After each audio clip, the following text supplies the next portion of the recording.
And welcome back to my cozy corner of the internet.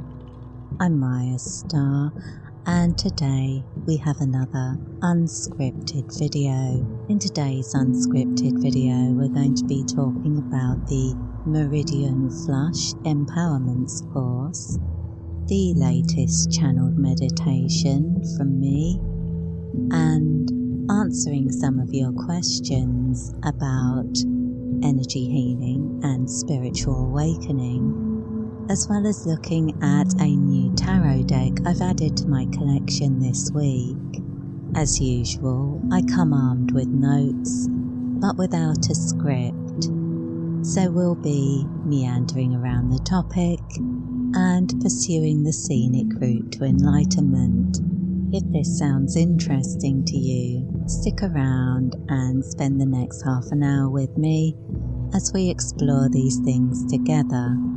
If you enjoy this kind of content, please consider subscribing and share this page with your friends. Switch on the notifications so that you're updated every time I share a new video. I upload 3 times a week.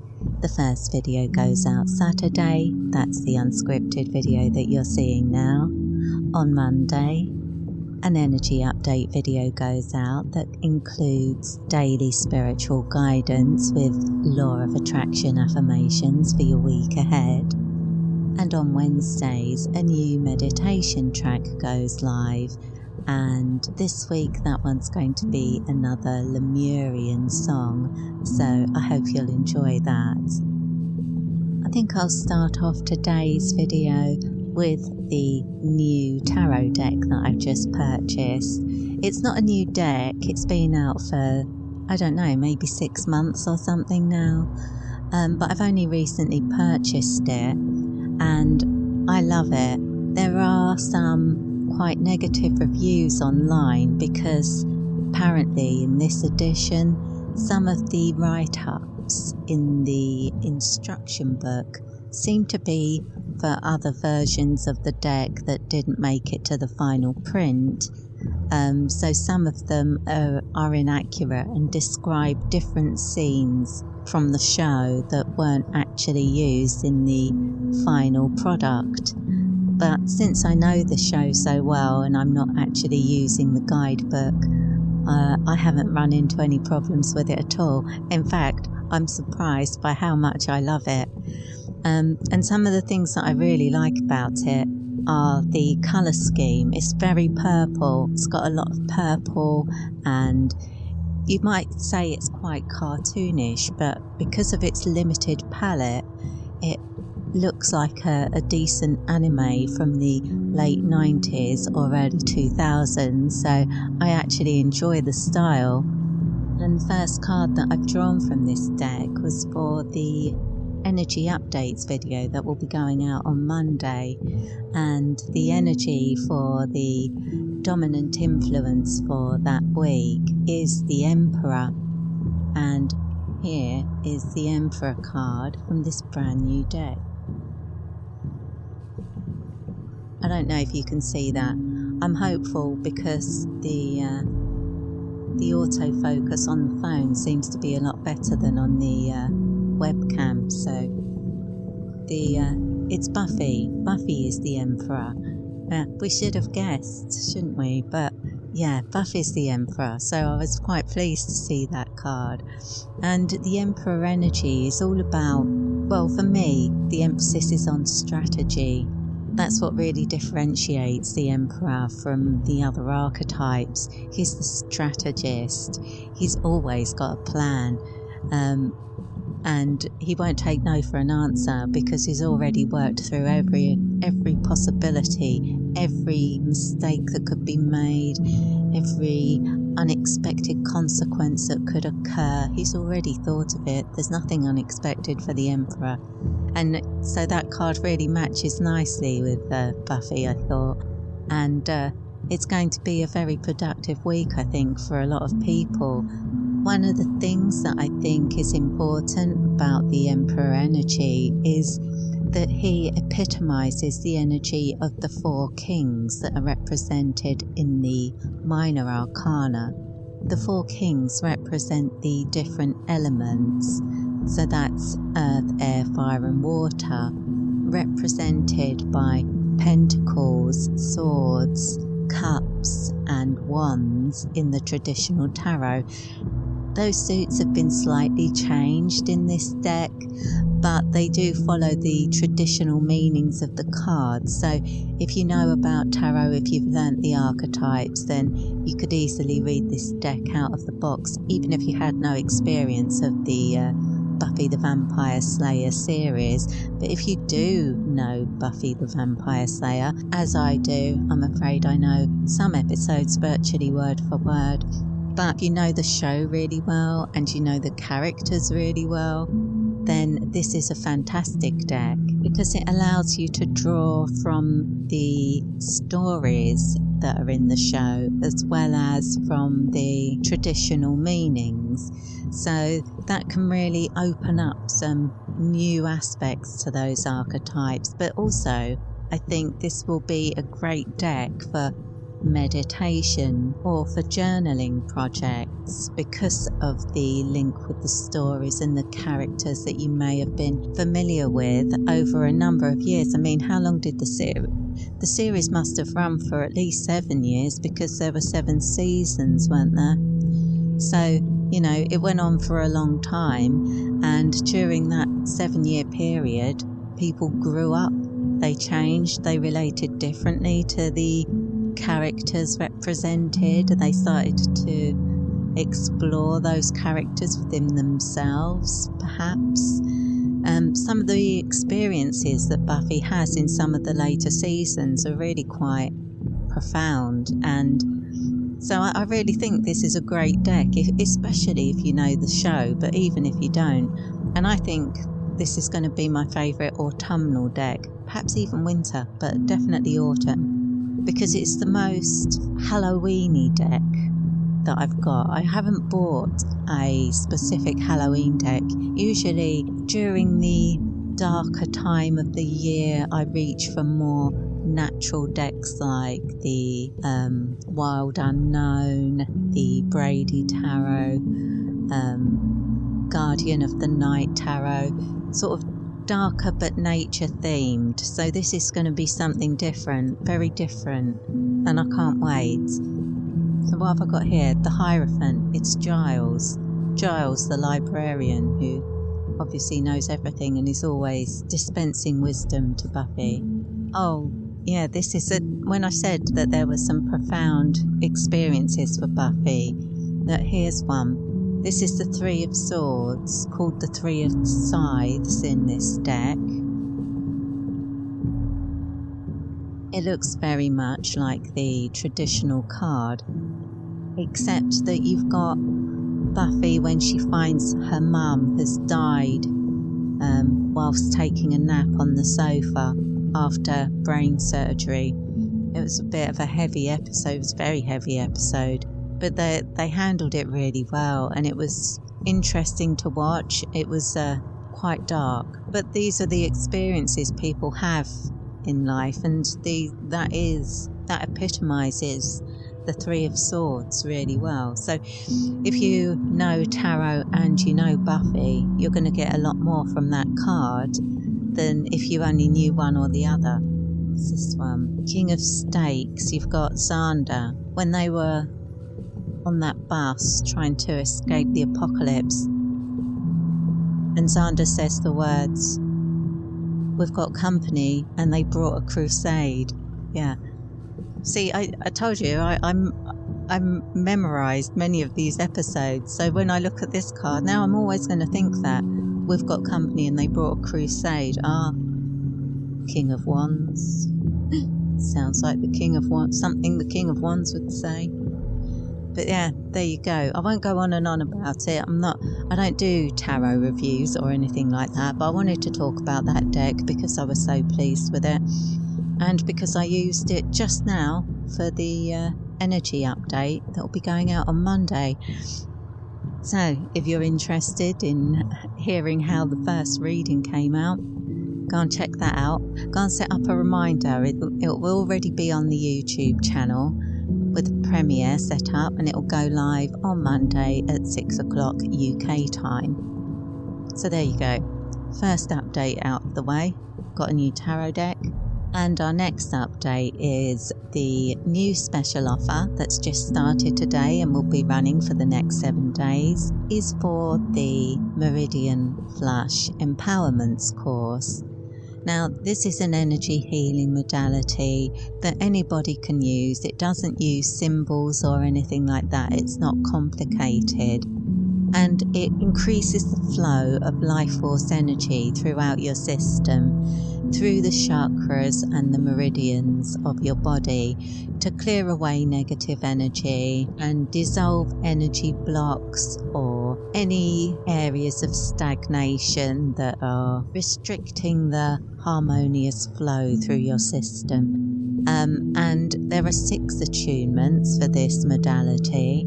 And they are all sent using the Orb of Life method, which means you receive them in the comfort of your own home, at your own time, and without needing to make an appointment or anything like that. And the higher attunements for that system can help you to balance the yin and yang energy within your energy field as well. So it's a great system to work with for your self-healing. You can use it for sending healing to others and for in-person healing treatments, but I've actually used this one most for self-healing because it's a very simple system. It's just one that lends itself to self-care rituals for me. And as always, the latest meditation track is inspired by working with this energy.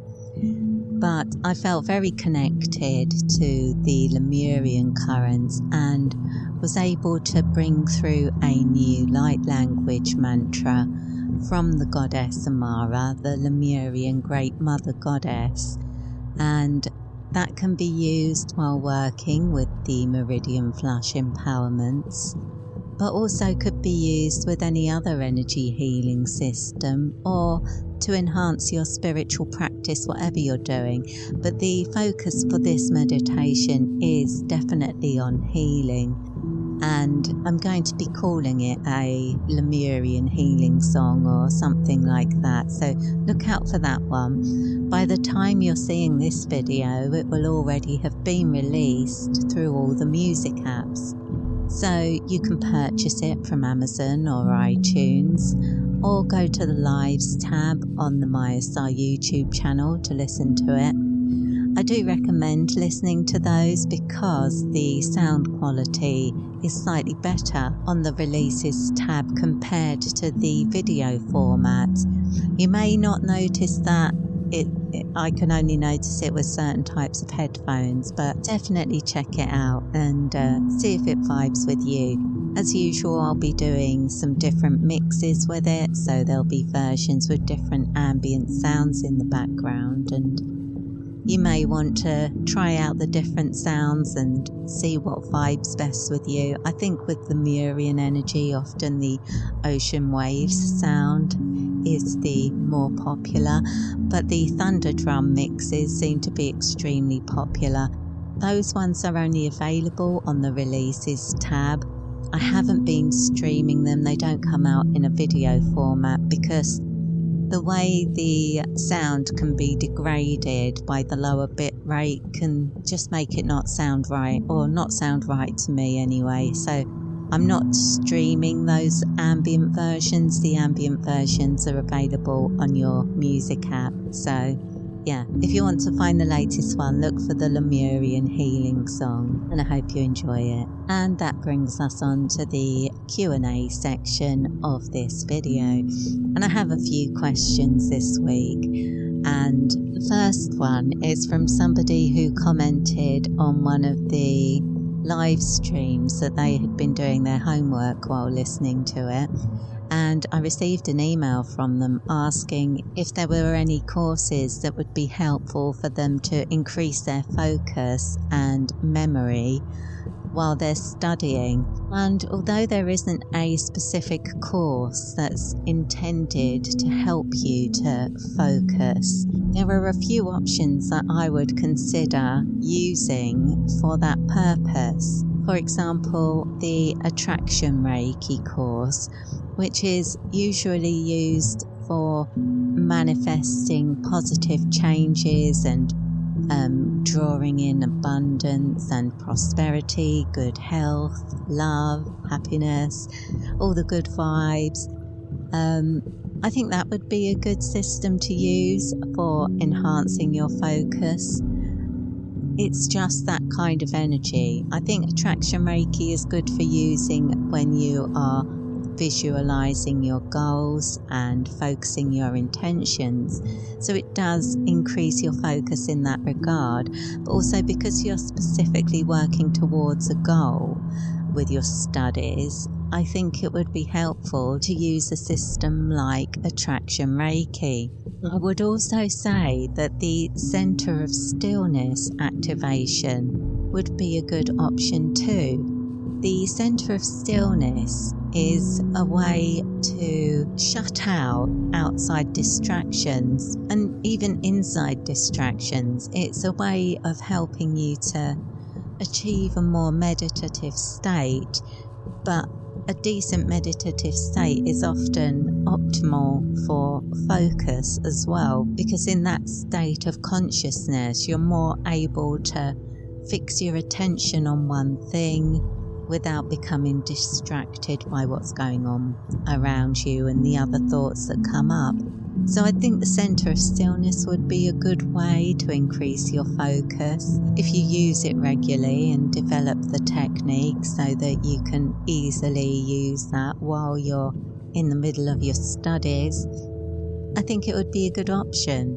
I hope that's helped. The next question is, do I have any courses that can help you to connect with tree energy? And yes, I do. It's the Celtic Reiki course, which works with the Ogham symbols, or Ogham, depending how you want to pronounce it. Ogham or Ogham, there isn't a right way. And these are symbols sort of like the Norse runes, except that each of these Celtic runes connects you with a different tree, and you can then use these associations and correspondences for bringing those energies into your life for healing, your spiritual development, taking on some of the energies and properties of different trees, for example, or you can use them for divination by carving them into little sticks, or maybe just drawing them on cards.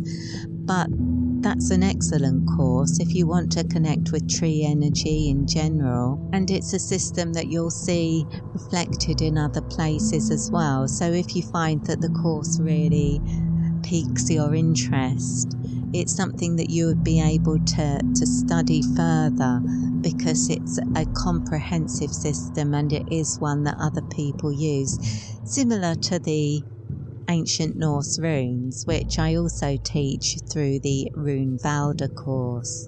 There are also systems like the Magical Lightworker program and Magical Shaman Lightworker that I would recommend if you are interested in connecting with tree energy, connecting with nature spirits and connecting with the earth guardians.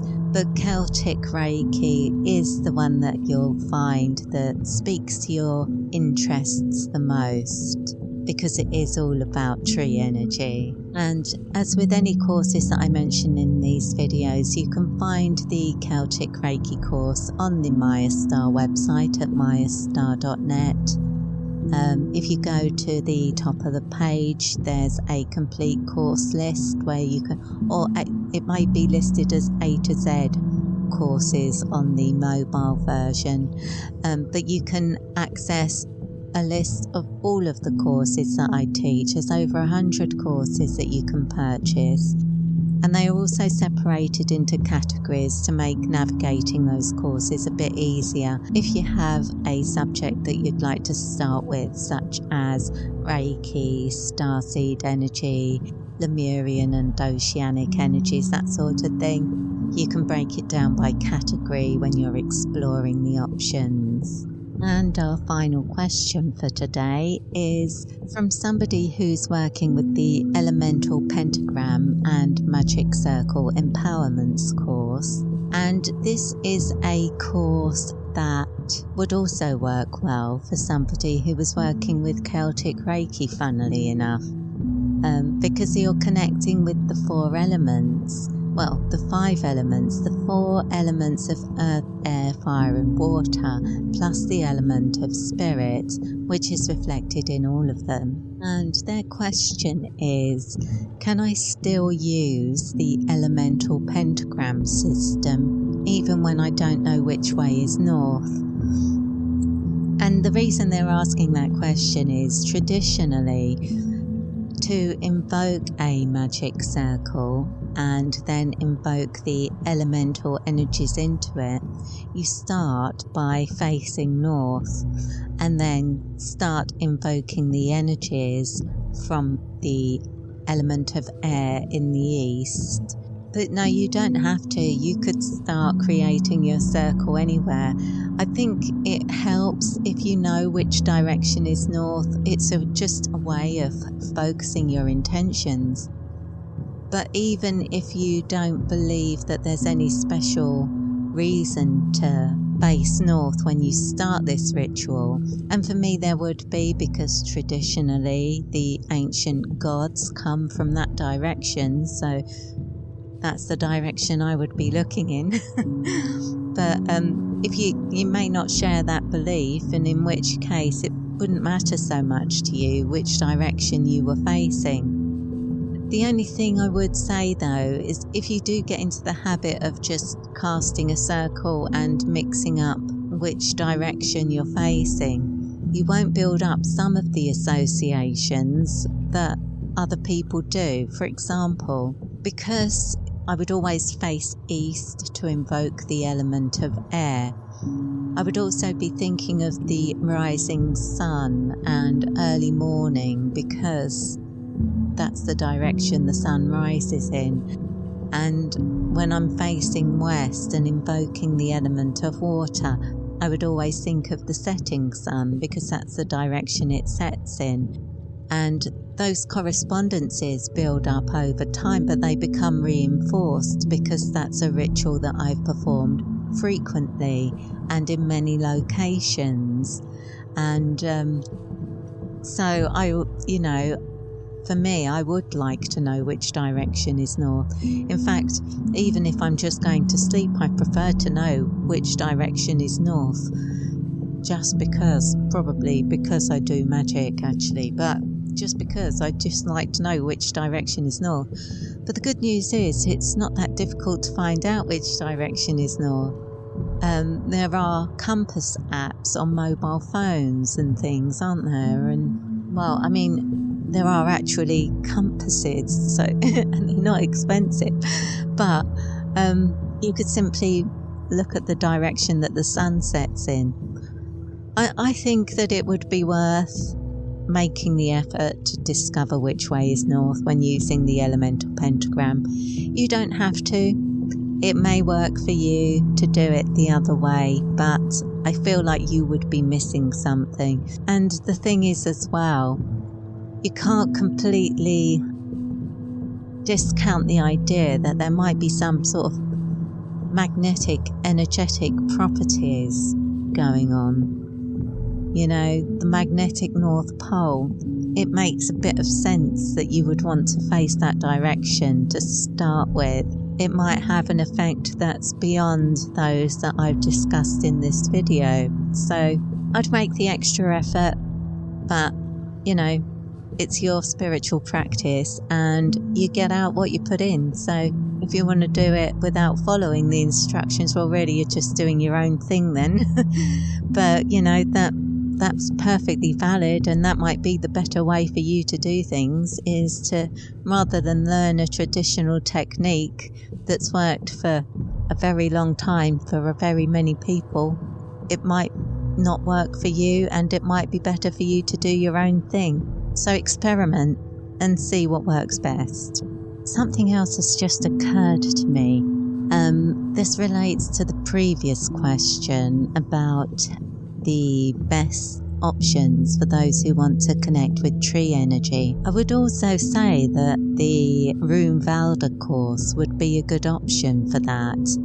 If you think about it, not only were the runes traditionally carved into wood, but they are also supposed to have been delivered to humans through Odin when he made a sacrifice of himself by hanging from the Tree of Life, or Yggdrasil as we call it, where he gained the knowledge of the runes.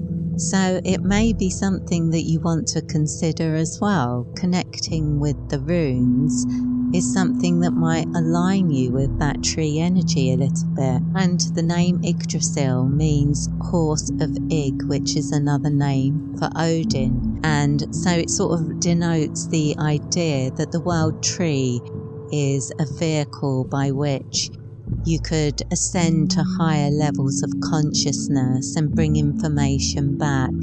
So the symbol of the tree in Norse tradition is very important. And although it's not a specific type of tree, which is more what I think you were getting at, learning about different types of trees and different tree energies, but it might be something that you want to consider. Also, there's the Yggdrasil Intensive, which is a magical intensive that I run through Maya Magical. The link will be in the description. And that's a series of 24 energy transmissions through a shamanic ritual that I perform on behalf of clients that want to connect with the runes. And sometimes people choose this option if they're creating their own rune set, so that they can receive the transmissions as they create each rune. But it can also be used as a healing intensive, or just to reconnect with the runes if you haven't worked with them for a while. So that's another option that also vibes with tree energy, but it just wasn't quite in the way that I thought you were asking about. So that's why this is an afterthought, a PS to the original answer. But yes, I think that might be something for you to look into as well. And looking at my notes, that brings us neatly to the end of this video. That's everything I wanted to discuss. If you had any questions resulting from today's discussion, please leave them in the comments or email them to me through the website, and I'll be sure to consider them for future episodes. And if you've got any questions that are on completely different topics, suggest them. I'm open to suggestions. And I'd like to thank you for spending your time with me today. I hope it's been enjoyable, and I hope you've learned something too. I hope you've had a good week, and I hope you're about to have another one. And I hope you'll come back here in a week's time for some more mystical meanderings with me. But in the meantime, I wish you peace, prosperity, and progress in all you do. With blessings.